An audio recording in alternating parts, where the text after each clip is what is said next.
नमस्कार दोस्तों। आज हम आपको बताएंगे बाउंड्री वॉल बनाने का सबसे सही तरीका क्या है। इस प्रकार से यदि आप बाउंड्री बनाओगे तो आपकी बाउंड्री कभी नहीं गिरेगी। देखिए, हमने 3D मॉडल से यहाँ पर एक बाउंड्री को बनाया हुआ है जो कि देखने में बहुत ही सुंदर लग रहा है। इस प्रकार से आप बाउंड्री बनाइएगा तो बहुत ही सुंदर लगेगा। तो चलिए डिटेल की हम बात करते हैं। सबसे पहले आपको इस प्रकार से फुटिंग बनाना होगा, जो कि हमने यहाँ पर 4 फीट बाई 4 फीट का लिया है। इसके बिल्कुल जस्ट कॉर्नर पर हमने यहाँ पर कॉलम को प्लेस किया है, क्योंकि कॉलम है वो हमारा कॉर्नर पर ही आएगा। और यहाँ पर आप देख पा रहे हैं मिड वाला जो हमारा कॉलम है वो बिल्कुल सेंटर में दिया हुआ है, जो कि इसे हम इसेंट्रिक फुटिंग बोलते हैं।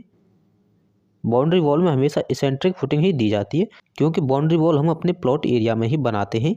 बाउंड्री वॉल का जो दूसरा फेस होता है वो हमारा दूसरे के प्लॉट में होता है, इसलिए हम कोई भी फाउंडेशन नहीं निकाल पाते हैं।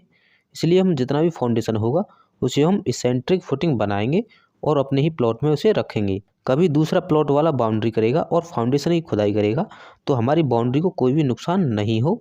इस प्रकार से फुटिंग बनाने के बाद में आपको कॉलम बनाने होंगे। कॉलम की जो कास्टिंग है वो ग्राउंड बीम तक ही की जाएगी।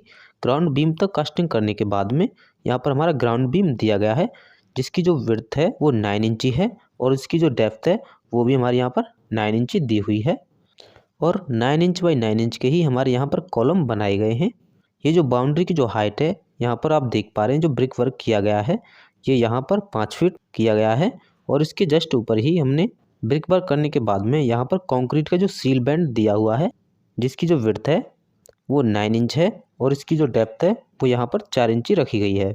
हमें अपने बाउंड्री के सभी कॉलम को बाउंड्री से 9 इंच या फिर 1 फीट हमें ऊपर रखना होगा, जिससे कुछ इस प्रकार से इसका जो हेड बनाया जाएगा।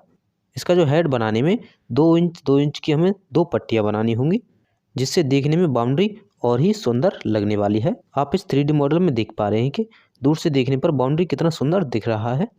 जहाँ से आपने अपने कॉलम की जो फुटिंग बनाई है वहाँ से लेकर के ग्राउंड बीम तक आपको ब्रिक वर्क भी करना है, जिससे जब हमारे दूसरे प्लॉट वाला फाउंडेशन की खुदाई करेगा तो हमारे जो प्लॉट की जो मिट्टी है वो दूसरे के प्लॉट में नहीं निकले।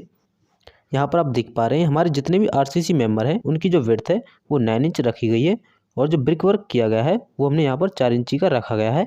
आप 3D मॉडल में क्लियरली देख पा रहे हैं।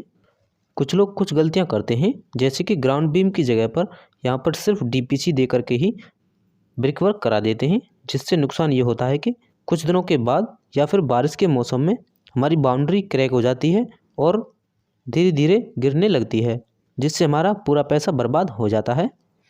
यहाँ पर आप देख पा रहे हैं वाइट कलर से जितना भी हमारा कंक्रीट मेंबर है वो एक तरीके से फ्रेम के टाइप में बन गया है।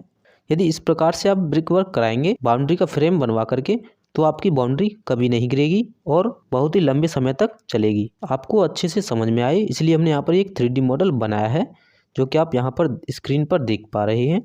इस प्रकार के और भी 3D मॉडल से घर बनाने से रिलेटेड और भी वीडियो देखने के लिए हमारे चैनल को सब्सक्राइब करें, वीडियो को लाइक एंड शेयर करें।